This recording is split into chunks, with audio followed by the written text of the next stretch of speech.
Hey everyone. So I'm going to present you, Native, our project, but also outline the general architecture for what we call the zero trust architecture. And yes, this is basically only possible when you are able to establish a non-collusive system. Yeah, so a system where parties, even if they collude, the system is protected. So a question maybe just to check if people understand. Are bridges collusive? Yes or no? Yes. Or maybe? Depends. Depends. Yeah, so when a bridge is collusive, anyone can give an example of a collusive bridge?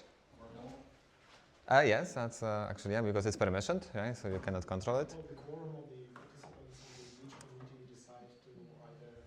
No, it's permissioned, right? It's not like you can join Wormhole and claim yourself a validator. The quorum, there was a bridge committee, like SWI native bridge. Yes, but what if the committee will censor you? They will collude, right? This is what I'm saying. So if the quorum decides to do something, then... Yeah, so it's collusive, right? What is an example of a non-collusive bridge? That is not a bridge. IBC, right? That's like a canonical example. So just to you understand, yes, because this is where we will focus, and that's why how we want to drive the value proposition in general to SUI and builders. I'm planning to do one bigger session, probably at the Basecamp, about the whole concept of the zero trust protocols, yes, how we can build it and how we can market. And actually, it's in contrast to, let's say, zero knowledge proofs, zero knowledge apps, snarks, and all that stuff. Yes, this leads in a different world. Yes, zero knowledge apps or zero knowledge protocols are about succinctness, being able to prove something. Yes, that everything was correct, but not necessarily in the, let's say, this zero trust concept. Yeah? So trust, privacy, and execution, those are three different things. Okay, so we are Native. Yes, what's our mission? What do we want to do, right? We want to build everything to make Bitcoin simple and secure. Today, if you want to, so our mission is, yes, have that one-click, when we pitch one-click function, you go, whatever wallet you use, let's say, Bitcoin wallet, you click, and you want to leverage it for USDC. Or you have USDC on Ethereum, and one click, you want to get Bitcoin and deposit it in a money market. Yeah, so a few various things. Generally, the idea actually came from the whole concept of the chain abstraction that was originally, I guess, promoted by Near.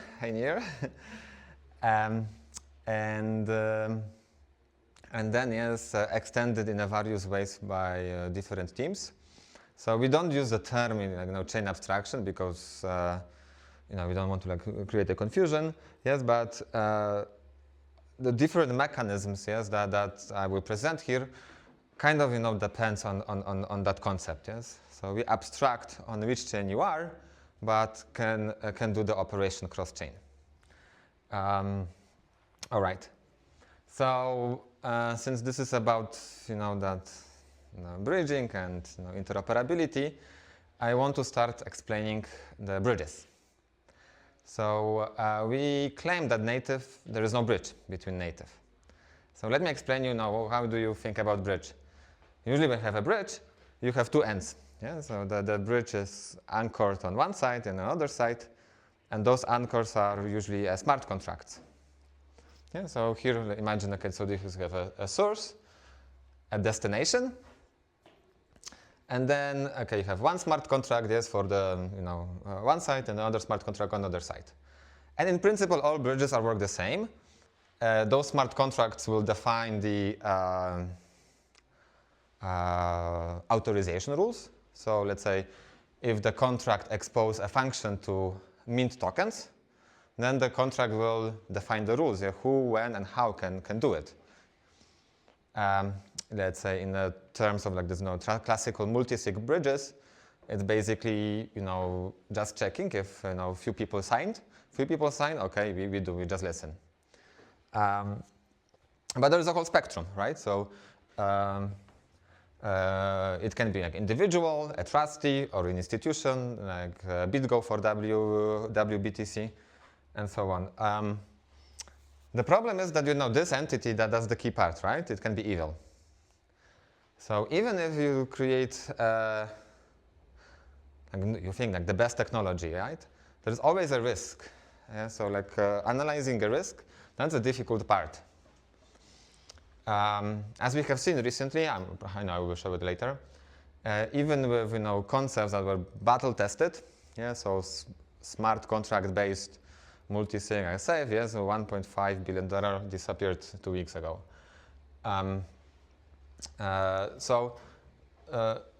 Those operations, yes, because you involve the operation and authority is basically the attack vector for every single bridge. And that's, why it really attracts the hackers, yes, because those contracts create a honeypot that they can exploit, and it involves that, centralization mechanism. Yeah, so for Bitcoin, that's why Bitcoiners or people in Bitcoin don't like it, because this honeypot problem can attract evil. And if you think, yes, that, if you assume that, people are honest or people are acting in a good spirit, yes, that's a wrong assumption. Even in business, right? The reason why we do contracts in business is to protect, because even if you are friends today, shit happens, nobody knows if you are still friends tomorrow, unfortunately. So the Bybit hack is that happened 2 weeks ago. Now people are associated with a few different events, yes, or like say these attack vectors. On one hand side, yes, we can say it was related to the multisig, because it's the multisig operation that opened the whole process, yes, for the attack. Yeah, and then one can say that it's actually the complexity of Ethereum and EVM that was responsible for the attack, because attacker used very low level mechanism in Ethereum, especially when you when you execute the transactions between the proxy contracts. All of it comes together, right? Like, the communication and the authority and the decentralization problems, because you have that huge honeypot. Yes, it basically multiplies or makes it more attractive. Yes, so the honeypot, the aspect of collusiveness, and so on. So this is what we want to really reduce. So like I said at the beginning, yes, that central party, yes, that we should really always associate it that it's evil, right? Like you don't trust, you should not trust. It's a spectrum, yes, how it can operate. Yeah? So from a single signature, fully trusted party. So by the way, WBTC for many years, it was operated as a single signer. No. Sorry? Yes. Unfortunately. And then a fun fact is that then they proposed, okay, actually let's do the multi-sig and decentralize it. So one signature will be in US and the other signature will be in Asia, because Asia market didn't use WBTC because political reasons or whatever. And then come out with the idea, okay, so let's actually make it multi-sig, so there will be other signer in US, and then who did they select? Mr. Justin Sun. So is it the person that you would trust? Again, right, like, definitely not an authority. But then we go through, yes, like, there's the spectrum, yes, so probably as you already know, yes, we are operating in an MPC setup. So in this image, MPC is actually more on that spectrum with a stronger trust assumption, rather than like with this, no trust assumption side of that spectrum. But then we have, let's say, proof of stake validator set. This is what SUI bridge is trying to achieve today. Axelar chain. Trying to achieve today. Successful. Yeah, I mean, we can argue what's the success, right? There are things that it's not really proof of stake validator set because the validator set is selected by proof of stake, but the proof of stake doesn't protect it. It's collusive, right? So, for example, Axelar, yes, have stronger trust assumption. Then we can have optimistic verification. So with optimistic verification, why it's improvement? Because in optimistic verification, you have this root of trust that being, let's say the principal chain, like that's how the division of Ethereum operates, right? So we have this hyper decentralized chain, yes, with tens of thousands of validators. So many people don't realize. I mean, we like to say, okay, Ethereum is dead, right? Or next Ethereum killer. Being in Ethereum community, and actually I would still associate myself, it's a very hard problem that Ethereum tries to solve, yes, the decentralization. I mean, we could argue if it's the right or not the right, yes, but there's no other, there's only one chain that has the similar decentralization level, yeah, so tens of thousands of validators, active validators, yes, that are really selected, while making the whole thing safe, running, and so on. Yeah? So it's Algorand. Yes. Any other one? I mean, it's a trade-off, right? So the vision of Ethereum was, okay, we have that, very, very, we could always say conservative, right? Because, in a Bitcoin, things also don't move that fast. In Ethereum, don't move that fast. But, we associate Ethereum not as this radical change as Bitcoin, right? But anyway, yes, to have that very strong optimistic verification assumption here. Yes, and that's what Ethereum can provide, for example. So we can provide it as well, yes, because, it's a top 20 chain. So, it's a lot of capital, a lot of know-how, and strong parties, yes, involved to making it secure. So it's also a good candidate, and that will be also like, one of the things that I want to highlight a bit later on when talking about the zero trust architecture. And finally, yes, we can have a ZK-enabled consensus verification. So ZK-enabled consensus verification. The difference here is that here the validators need to sign, and they actually can double spend. Then technically, those validators can co-sign if the mother chain, doesn't implement a slashing condition for the state of a different chain, that kind of creating the status of a mesh security. Yes, where both chains actually are not trusting each other and providing security one to another. Yeah, so sending. Not trusting each other, but being in kind of in a check all the time. With zero knowledge, yes, we can actually achieve that. Yes, because we can aggregate those proofs and very quickly verify that the principal chain that we are proposing is the right one. Okay, so that's like an outline. It was a little bit more technical, but in any case, yes, those bridges, they can have traps. And then multiple attack vectors. So this is a slide actually from NEAR, and this is a different approach. Yeah? The MPC-based approach was originally pioneered by Internet Computer. They call it chain fusion.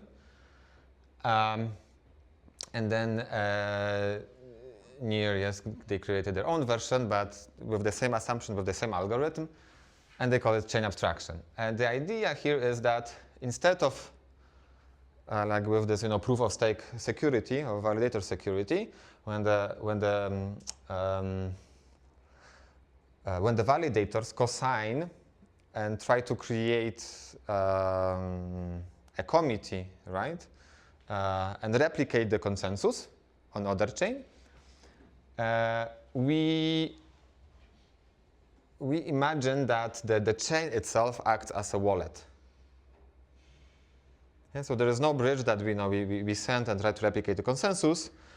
The chain operates as a wallet. The way how I like to explain it is that if you use MetaMask, would you call your MetaMask a bridge? No, because it's not like this concept that you have two contracts that that exchange the information. It's just basically a way how you sign and broadcast a transaction. So here's the same thing, right? Like imagine that a part of the validators act as a wallet. So instead of there's no smart contract involved. The problem with NIR and Internet Computer approach is that those parties who sign here can be collusive. So what it means that this secret key is sharded among the nodes, and as you probably know, yes, from the blockchain in general, blockchain must be deterministic. Yes, otherwise you can have a fork, and if the fork is not deterministic, then you can't even progress. Yeah, you may lose the liveness principle. Depending on the algorithm, yes, there is a subset of nodes that if they collaborate, they are able to create a signature and process a transaction. So no matter what the subset is collaborating, the signature must be the same. Yes, because we need determinism. So now if they collude, let's say we have 10 out of 6, they create a signature, and if they forge a signature, yes, for stealing your Bitcoin, then you don't know who, because no matter who colludes, the signature is the same. Yeah, like an example in a room. Let's say everyone has a part of the key, and let's say me and Zhao, we decide that, okay, fuck those guys. Yes, there is a 10,000 Bitcoin, yes, deposited, and we can control it. Let's force the transaction. Let's steal that Bitcoin. Let's forge a signature, and we can do it. But now, okay, we collaborated, and as long as we conspire together, nobody knows actually who colluded, because mathematically you are not able to. It's the same signature. Yes, if you guys collude, you will end up with the same signature. Yeah, so there is no one to sue, no one to slash. Yeah, so we run into the decentralization problem. So that's very, very, very dangerous, right? And you can think now, with all of this, what we talk about, validators can collude, doesn't mean that the whole concept of blockchain is insecure. Well, no, because blockchain has a consensus, transparent consensus. That's the principle. Like, not sure if you remember, yes, when we were teaching blockchain, yes, we were always saying, okay, that you cannot double spend, it's transparent, and verifiable. Yeah, so the transparency is very important, because in a transparent way you can verify if the consensus is correct, if the consensus was reached, and if not, yes, you want to punish the people who did not who are malicious. Yes, in proof of stake you punish by slashing. In proof of work you punish that they have this inherent cost of burning the energy. So that's very important, right? Because we have this magic function that we don't have the smart contract, we don't have all those different attack vectors, but now we are running into a separate problem. Yes, collusiveness between those nodes. And the problem is actually quite big here, because NIR had 8 validators only, and maximum 1/3 security threshold. Right? So 1/3 sale. That means that if 3 validators collude, they can do whatever they want with any Bitcoin or anything that was operated by that chain. And again, you cannot slash. So in the ideal world where we have trustless, permissionless, decentralized, right? Because also if those, it's not only the collusion that they can forge a transaction, there is also a possibility of collusion that those guys will censor you. Yeah, so they will not enable you to do any operation, which is equally bad.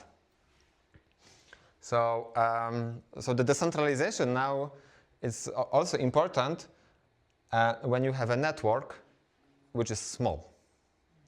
Yeah, Can I ask a question? Please feel free to, yeah, to move on if it's not important. Just to clarify, so here the ask to sign is essentially a transaction that is adding something to the contract, right? So the request itself is on chain.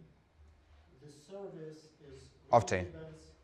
Oh, the request is not on chain. No, I mean, the request can be anything, but ideally it's on-chain. Request is on-chain ideally, but MPC is off-chain service. Yes, sure. And then the reason that it's MPC and not some multi-sig, Yes. which would actually be transparent, is because the receiving chain might not support multi-sig, or is it the cost? Yeah, actually a good question. Yes, it's mainly related to the cost. So what if you want to achieve, what do you want to get into the situation? Because that's actually where I'm going. Yes, the problem, two problems that Near has. One is the collusiveness, and the second one is the size of the network, right? If they only have 8, then 1/3 is the maximum security threshold that the algorithm supports. Is 3 parties can do whatever they want. So either forge the transaction as a signature, and any 5 of them, no, any 6 of them can censor, block you forever. So actually now they're improving, Near is improving, they are updating to the 30, but still their algorithm is limited, it degrades above 40, 50 operators. So we can do improvement. There's also a few other improvements they do. I think they're doing a good job, but we can do better. So I just want to highlight, people say, okay, people don't care about decentralization. I mean, depending what you do. If I do a game, and we on that game, we just, what's the risk? I lose $100. Oh yeah, I don't care about decentralization. Maybe I don't need the blockchain, right? Not sure if you guys remember. Yes, I remember in 2018, 19, when we were not only pitching, but like going to the enterprises and talking about the blockchain. One of the questions was, why do we need the blockchain? And there was like a few decision trees. Yes, like is it this problem that? So usually it was like 10 questions. If any of it is no, you don't need a blockchain, right? So like you only need actually a blockchain for something very specific, right? In most of the cases you don't. But actually, when you really need the blockchain and you need to have the maximum value of it, then the principles of the blockchain, so trustlessness, decentralization, censorship resistance, this is very important, because otherwise, what are we doing here? So how we can improve it? So remember that deposit the 2 ends. How if we so now what we are doing here, we are adding a user as a signer. So the 2PC MPC algorithm, that's what we researched with D-Wallet Labs and the Vatman Institute. So D-Wallet Labs, those are the security experts. They come up with this new idea. I mean, no ideas. Idea was there for many years, but they found a solution. That breakthrough. Yeah? So the milestone, how we can actually create some algebraic conditions on top of that MPC. And the principal condition we want is that it's not like a simple K of n TSS scheme. We want to have K over n plus a user. So now, with that, if you add the user to the equation, even if 100% of those nodes operators collude, but the user will not cosign, they cannot do anything with the Bitcoin or like any asset controlled by that. Right? So, so that's like I mean in theory that sounds easy. Yes, we just add the user, we ask user to cosign, but do it efficiently and do it like in a decentralized way, it's very, very hard. Because another problem that we are running here into is that this set has to be dynamic. Right? So let's say if one entity, I don't know, is nuked or just is turns out to be malicious, slashed, or basically there is someone else more powerful and kicking out someone else, we need to have a dynamic. And this is a very difficult problem. Yes, the key generation event in a dynamic setup. So let's say you manage millions of wallets, and now you have this network, yes, which has the shards of the keys. And if an entity goes in and out every hour, then now you need to regenerate these keys into in a decentralized setup and achieve security. So that's a very hard problem, and that was like the breakthrough actually, the ICA guys came up with. Yeah, so basically, so that's the part. We add a user to the equation, and then we get into. So what we did, so what we are doing now on top of that, the MPC is very simple thing. Yes, it's just exchanging the signatures. We are creating the whole abstraction for that, on top of that for Bitcoin. So if you are a Bitcoin user, you have your Xverse wallet, and you remember when I was telling at the beginning, yes, to make it easy. In one click, you send a transaction, and now you want to deposit or supply your Bitcoin to lending system. Then you need to know, SUI doesn't know, or ICA, the signing system, doesn't know what are the balances. If you open your wallet, so what the wallet is doing? The wallet is asking the indexer, hey, what is my balance? Right? Or a node, directly a node can ask. Yes, the node also implements that interface. But SUI is, there's two different chains, and the operation is asynchronous. So you cannot, SUI doesn't know, yes, what's happening on Bitcoin. So that's what we do, and it's the proving system. So we can mirror Bitcoin in SUI, and now you can not only manage the signatures, not only, like, say, request to create a Bitcoin wallet, not only program those transactions in the wallets, because I will go later about the programming part, but you can really on-chain see what's happening on Bitcoin. Yeah, so that's very key. Yeah? Like the signing mechanism doesn't give you much options if you don't know, if you cannot reason about the assets, if you cannot reason about transactions, if you cannot reason about the objects, right? So that's what we do. Actually, we started in Cosmos. We put all the... Again, please feel free to disregard. I didn't understand the last two slides. So Sure. Which is ironic, because the SPV thing that you're talking yes. about, maybe even before that, the MPC thing, what are the conditions for the MPC to sign? Yeah, I will talk about later, so you will see. Fantastic. Yes. And the SPV, is it on top of MPC? No. You will see it in another diagram. It's not. Oh, Okay. So now what we have is really making it simple, yes, for the programmer in SUI. So he can see the smart contract can reason about the Bitcoin. Yeah, so it's super important, and there are two parts of it, right? So one, what we call the zero trust architecture. So this is where we always put the user into the process. Yeah, so user will, in the same way that again related to the Bybit attack, right? So some people claim that, of course, the interface was hacked, right? So user or the website was hacked and user didn't see. And so the idea is basically that you really want to reduce. Yes, that's why, like, for the big operations, institutions and so on, if the user has to co-sign, yes, what interface he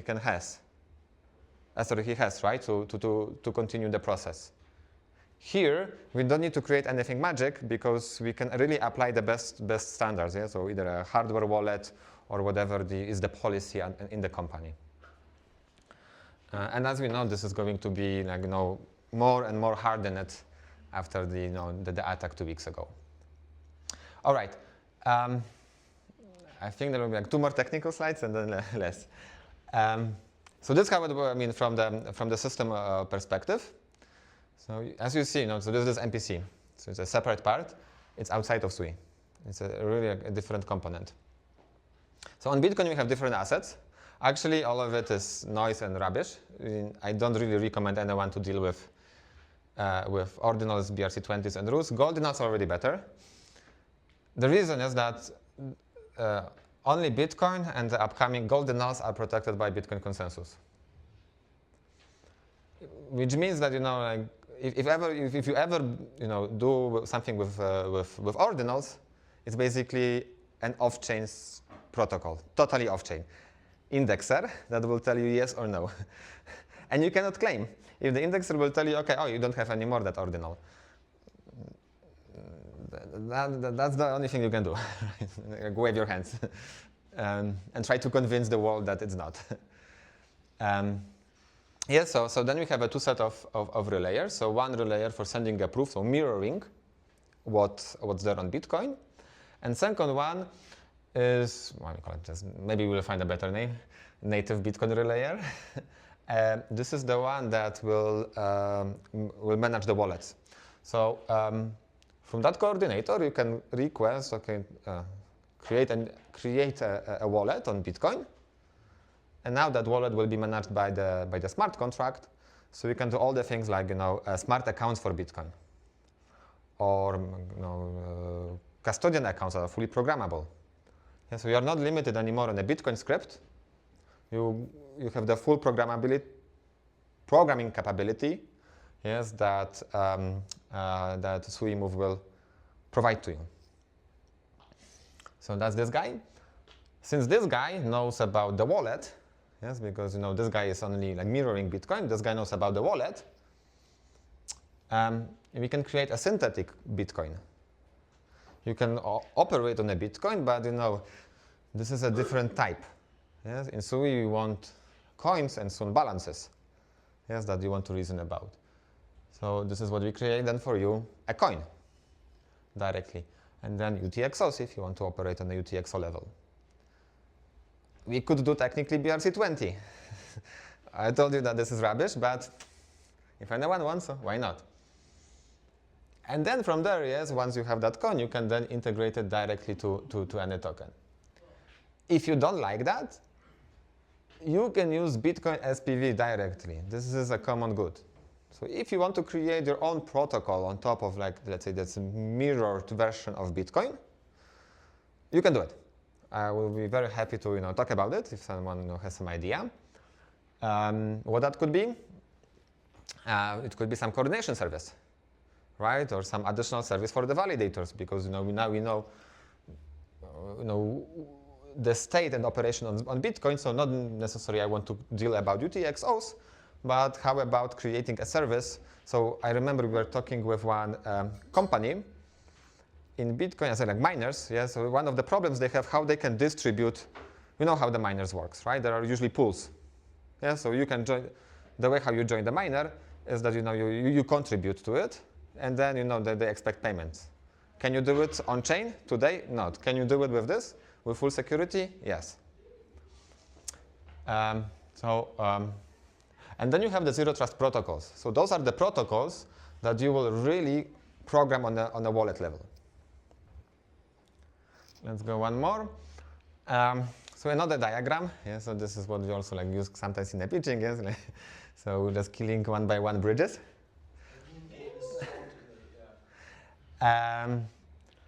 Right. So here you have that coordination layer.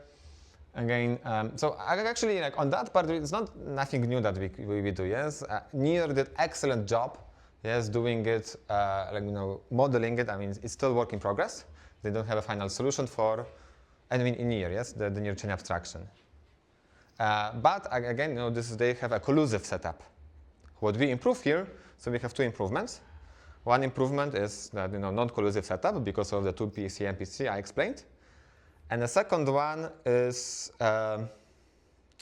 move, right? So the near runtime is based on their own version of Rust, which is asynchronous, and has its own limitations. All right. Any question about it? Do you see the layers? How this works? What exactly is the relayer doing? Is it creating zero-knowledge proofs? What happens on Bitcoin? Or how does it get that pegs in and out, right? Essentially, that is processing the peg in and out of Bitcoin? The relayer. So the relayer on one hand side is sending it's sending the light blocks. So the headers with the information about what is there? About the difficulty, right? And also, there are many operations that the relayer is doing. So not only that, not only coordinating the wallets, but also broadcasting the transactions for a user, right? So let's say if a smart contract will create and sign a transaction, normally the MetaMask for you will broadcast it and send it to Bitcoin, right? Or on Sui, if you create a transaction, it's the wallet who will send it to you. You don't need to do it manually. But since here this is operating on a chain, then someone has to take it and then broadcast it to Bitcoin. Right, it's processing the peg in and out of Bitcoin. I mean, I wouldn't say peg because it's more than processing the peg. Yes, processing peg would be yes for the coin itself. Yes, when you have one-to-one match. But if you operate on a wallet level, yes, so you really have that smart accounts or a smart wallet concept. No, but you need to process the peg in and out of Bitcoin, right? Because essentially. What do you mean process a peg then? Maybe I don't understand that. Bitcoin needs to be mapped from BTC, the Bitcoin layer, to SUI. Yes. Right. So what part is processing that aspect? Oh yeah, so that would be here. This SPV. Yeah, I mean, probably should call it a LC, light client. Sure. What does SPV stand for? A simple payment verification. So the layer itself could be just a single machine, right? Because it doesn't. It's the native SPV relayer box here is not supposed to be trusted in any way. Yeah, good question. Sending this Bitcoin, I don't even understand, but the longest fork. Heaviest. It's not the longest. Heaviest. Heaviest. Is verified by Bitcoin SPV. On chain. On chain by SUI modules. Yes. So they are receiving all these hashes, and they verify Blocks, light blocks. Blocks. I mean, from hash, you cannot reason much about the hash. And this is why the native SPV relayer could be any machine that we don't even. Yeah, so good question. So this is permissionless. So if our layer is down, you can run your own. If you think that we censor you, yes, you can manually just push the transaction, right? If accidentally my relayer finds a heavier chain, then Yes. it will send it to SPV Yes. module, and it will. Yeah. So also yes, we will have a parameter. We are still thinking about the governance. Yeah. So like the finality for Bitcoin is probabilistic. Yeah. So there is no static finality. The industry standard is about 1 hour. I mean 6 blocks. Yes, probably we'll start with 8. Yeah, so that's be even more cautious, especially at the beginning. Yes, to have some how it's called cold start, right, when the system is not big enough. So Money. for our users, where are we interacting with it? Is it in our wallets? Like where are we interacting? Yeah, so you have two types of, either 3 types of personas. I think it would be better here. So you have 3 types of personas. You have a Bitcoin persona, and okay, maybe let me give you. I will answer that question in a second. So okay, so this is like the base we implement. On top of that, there's multi-chain Bitcoin yield cap. Some people ask me, okay, so you are creating another DeFi, it's another one? No. What we want here is kind of a dashboard where we link any DeFi protocol, like yours, yes, everyone else. If you want we want to just make it simple. Yeah, so list any protocol that basically want to use Bitcoin. And who can click on that? So you can, a Bitcoin user can click. Bitcoin user will not have SUI, will not have a SUI wallet, will have his own Bitcoin wallet. And he will see, oh, I can deposit my Bitcoin, and maybe there is a crazy farming strategy. Like whenever there is a strong bull run, you have 100% APY sometimes, right? Because someone is printing the tokens to farm it. Why not? Of course, there is a risk, yes, or just basically inflation, big inflation, whatever. Yes, you can have a degen guy that will only farm above 100% APY. You can have just a money market with a steady 5%, right? Whatever. Yeah, so you have an option, and you can use it from the Bitcoin. Second persona is a persona that is already in SUI. So he doesn't have Bitcoin. But he says, okay, I know that this is the strongest, the less volatile asset, and he would like to be exposed to it. So again, there will be an aggregator, yes, so that's a Java BD work, yes, to find out yes who and how we would like to integrate, possibly everyone.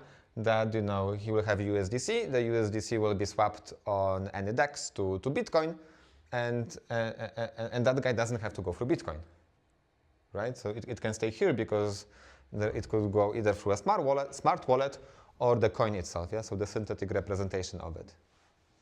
And finally, yes, we can have a user on Ethereum who, again, yes, or anything else, who has a USDC and would like to be exposed to Bitcoin and take some position, yes, on it. Yeah, so here we will use a bridge.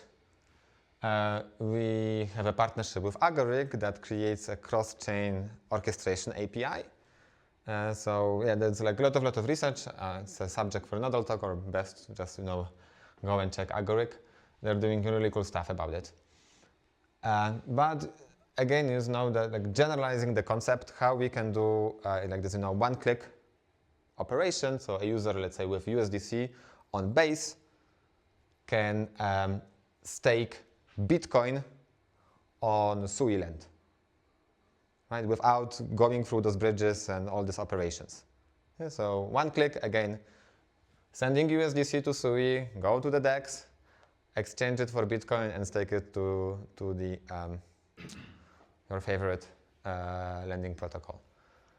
So yeah, so those are these 3 different personas. Yeah, I mean, then we also we want to expose here secret network. So imagine now you have either, our goal is of course for Bitcoin, but any other asset. Let's say you want to have a confidential voting. Fully confidential, right? So, you're a business, you're a company, you have a board of directors. You just don't want to, reveal it. Yes, openly. The presentation that was earlier today about Seal SDK.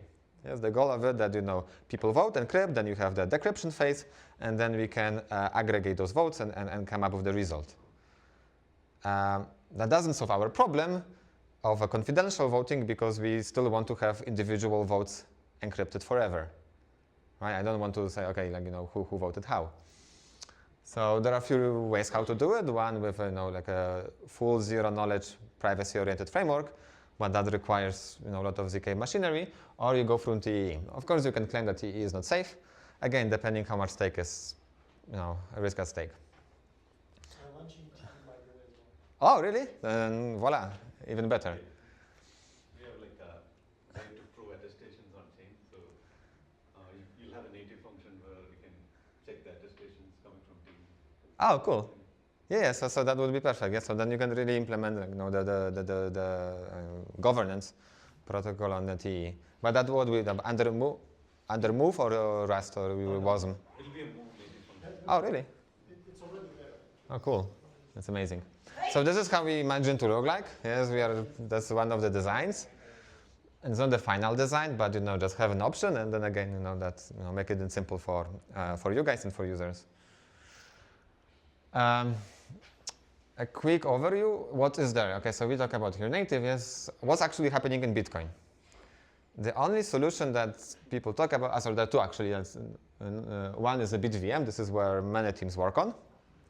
The second one is OPCAT ZK verifier. That's what Starknet is doing, and they actually have it working, but except OPCAT is not in the mainnet. So BitVM, I always talk about it because there is a BitVM, so we could use BitVM and do the bridge. So BitVM actually is this evil. Remember from the slide. So you not only have that problem of the contracts, BitVM is optimistic. It requires one of n trust assumption. It doesn't replicate consensus. It's not a VM. It's not something that you send a code and it will execute it. It's an optimistic, passive verifier, and only for specific thing. So what do you do with the BitVM? Like the only thing that actually can work on Bitcoin is that you implement a growth-16 verifier. So as you know, growth-16 verifier, you cannot reuse the keys, right? Like you have to have one single a verifier for a single problem, and you cannot cannot update it, cannot change it. You would need to like redo everything. But doesn't So- your bridge also have like a 1 of n trust assumptions though? Like you still need a set of nodes to kind of process all the BTC transactions, right? Right, a good question. So the trust assumption is inherited from ICA and D-Wallet. Sorry, and SUI. So you assume that okay. So we have two types of the applications. One type of the application is I didn't talk about it. It's zero knowledge protocols. I mean, I just put the box there. Here, zero trust protocols. And another one is normal protocols that would operate on a coin. So since the coin is synthetic token here, it's not zero trust anymore. Is as secure as SUI. And technically, now we can say it's from a Bitcoin user perspective, it's collusive. Because if I'm a Bitcoin user, the SUI is a third-party system. However, if I'm a SUI user, then this is what I use anyway, then it's not collusive. Yes, because it's always subjective, right? If you think that like the system is not trusted, then just don't use it at all. Right? The thing is that we don't add the third party. That's the important part. And your operators are the third party though. Who? The operators are native Bitcoin relayers and even the Bitcoin. Yeah, but that's the relayers is trustless and permissionless, so you can run your own. And here you will have 1.5 hour time for finality. But in essence, I mean, like the biggest real problem with the Bitcoin L2s or bridges are the unilateral exits. So Then, system. yeah. So the exit is coordinated here by the network itself. So as long as SUI, SUI will not. Essentially, the operators need to be able to process the withdrawal request. Correct. Yes, but so in the world of zero trust protocols, so not this one, but this one, even if 100% of them collude, your Bitcoin is safe. The worst thing they can do is censor you. But this is where the second revolution, ICA, comes in. Remember when I told yes that near an internet computer, the performance degrade is above a few thousands. With ICA, we can go to thousands without performance degradation. Yes, we are doing a crash test with 10,000 validators and 66% security threshold, that's the maximum. So moving the state of the art from, let's say, Internet Computer 9 to 6.7 thousand. That's a big difference between 9 and 6.7 thousand. I mean, like this is just saying that you're relying on an MPC provider, right? Because Avalanche, BTCB, and even Liquid, or I think Rootstock, BTC already rely on MPC to perform the bridging mechanism for the respective L2s or L1s. So in essence, you could also extend something like Avalanche MPC protocol to bridge to SUI, right? Again, you are right, you can extend it, yes, but then how decentralized is this? Yes, this is fully decentralized because it will be it's dynamic, Share the network. shared by the network, and big enough. So that's why the decentralization is important, because it's much easier for you to be part of it if there is 10,000 seats than if there is only 20 seats and you have that collusiveness property. Sure, and so I guess to become a native coordinator, what I would do is I would need to deposit some BTC to some... No, actually that's the beauty part. You don't. Yes, because this is fully permissionless, fully trustless. Those guys, so anyone can do it. It's the contract that verifies. I mean, the worst case you pay, your transaction will be not accepted, and you pay the cost. But this is what SUI handles. I guess I don't understand how you get back to Bitcoin. Right? So the way that the Bitcoin wallet that holds the escrow funds, the way that it knows if you want to withdraw from SUI and get it back from the BTC Yes. native, like it basically goes through ICA to how do you get back from sweet to Bitcoin? So the coordinator, yes, which is the issuer for coin, Right. is basically a smart wallet on Bitcoin. And the coordinator will create the transaction that is signed by ICA, and then a relayer will, catch it once signed and broadcast it. So But you can do it yourself as well. Like if you think that that the transaction was not broadcasted, you can do it yourself. But then how? Like I guess I don't know how you would do it yourself, because then you have to like how did because in order Because to the transaction, both the transaction and the signature is recorded on chain. So if you think that our relayer didn't catch it, or there was a bug on the relayer, then you get a transaction and a signature and you broadcast it to Bitcoin. So you wrap it in a signed transaction object. Maybe for the room, could you have a flow of what exactly happens thing after thing with regards to ICA signing stuff when you are... Yeah, there will be another presentation about ICA, how ICA works. ICA is really... assuming that you don't, we will not understand the MPC magic, Right. But assuming that there is some MPC magic Yes. in the black box. Yeah, so what's happening is that, okay, you send the coins back to the coordinator, yes, to burn them.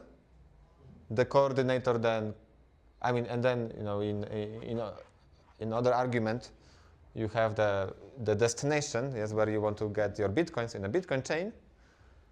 Then the coordinator creates an event bundles the transaction, the Bitcoin transaction, with those parameters. Emits an event. ICA grabs that transaction from that event, signs and sends it back. Okay. And now either a user or anyone who's running a relayer can broadcast it to Bitcoin.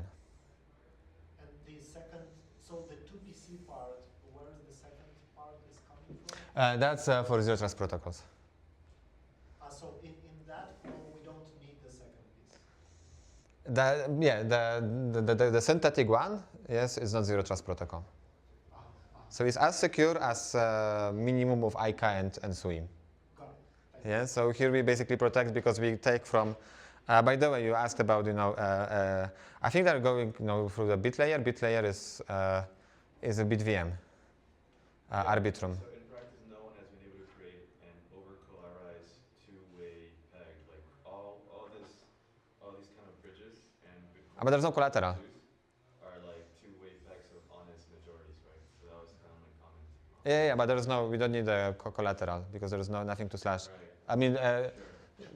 SUI is protecting that. Coordinator, I guess, have quote-unquote something at stake, right? So Right, but that's SUI stake. That's what's SUI consensus basically. yeah. And ICA stake.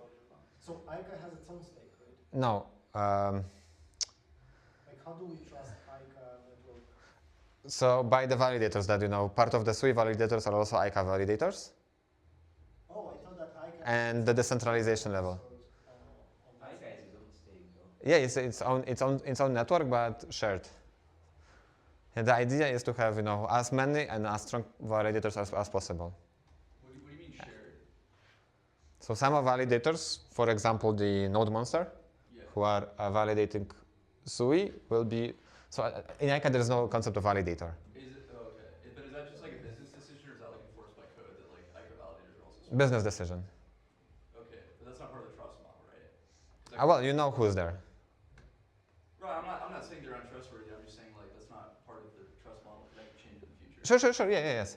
But that's why like the zero trust, complete zero trust is inherited directly through a coordinator, but not through the coin, synthetic coin, but through the wallets that you can program.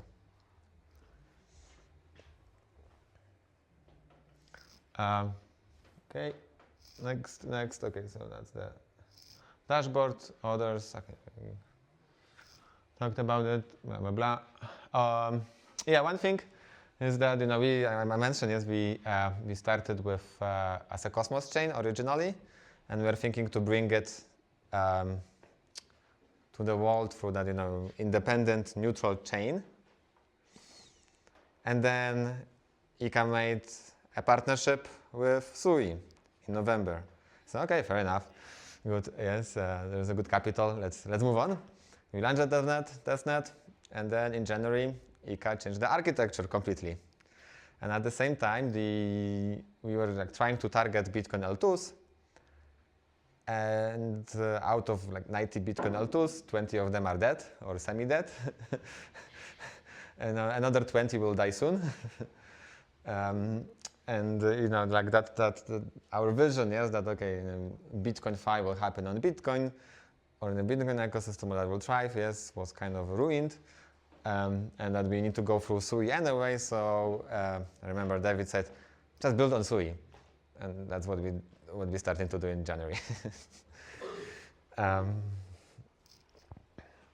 Okay, and so this is something extra I wanted to talk. I want to cover it later, maybe like I said at the base camp.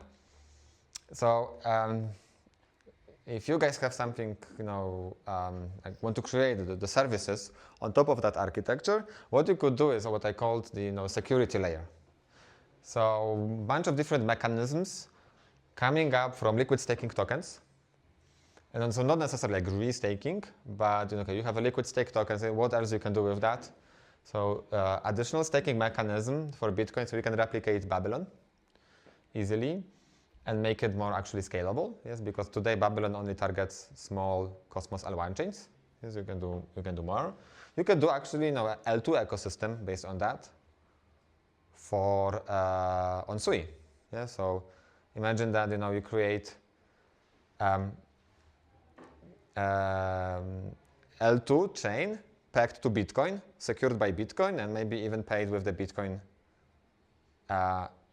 itself. Yeah, so Bitcoin is the currency, is the staking token, and everything could be coordinated on Sui. Yeah, so you could create that kind of a L2 framework if you want, and then compete with Bitcoin L2s and say, oh yeah, that's we are much faster, cheaper, and interoperable. Decentralized validation. Yeah, so the services, now you could claim that, okay, you can now do double check for the ICA itself. What's the name of it? Predictions, right? Or the disputes mechanism. So all of that networks, yes, that wants to kind of inherit or provide the services to Bitcoin or inherit something from Bitcoin, you can do. And like I mentioned at the beginning, yes, some maybe features for the validators. So here I listed like a few issues that are present in Bitcoin. Again, it's not validated, everything, but normally in Web3 you would assume that, okay, we can do it. Yeah, so you want to have, in Web3 you want to have a DAO. Yes, for projects, for funds, for many things, for communities. Every community should be able to quickly and easily do a DAO.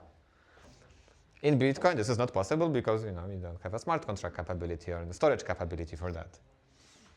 Now with Sui, you can do it, right? So Sui can be a home for Bitcoin DAOs.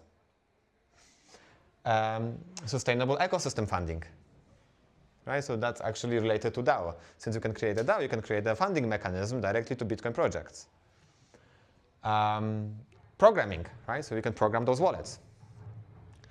Interchain protocols, like in Bitcoin, yes, we have all these constrained bridges. With Sui, we don't have that. Yes, we have more flexibility. We can do more interesting things. So now you can make that transitive relationship. That okay, we have that way how we can do anything on Bitcoin with native and Sui, and then use other bridges to extend that, yes, to any other ecosystem. Bitcoin has optimistic finality. In the slide before, yes, I showed that you can use it to create your own coordination layer for like adding more assumptions and have, let's say, fast Bitcoin transaction without doing Lightning Network. Throughput and cost, right? So if you want to send Bitcoin, of course, it's expensive. You cannot do much. Yeah, so it's about like 7 transactions per second. Then with the synthetic version or directly wallet trading, yes, you can do as fast as as Sui trades. Yeah, so that's it. That's like a few examples. Then you can combine it bundle it with DEXs, or whatever you want, right? Like the social applications, gaming. So we can enable all of that on Bitcoin.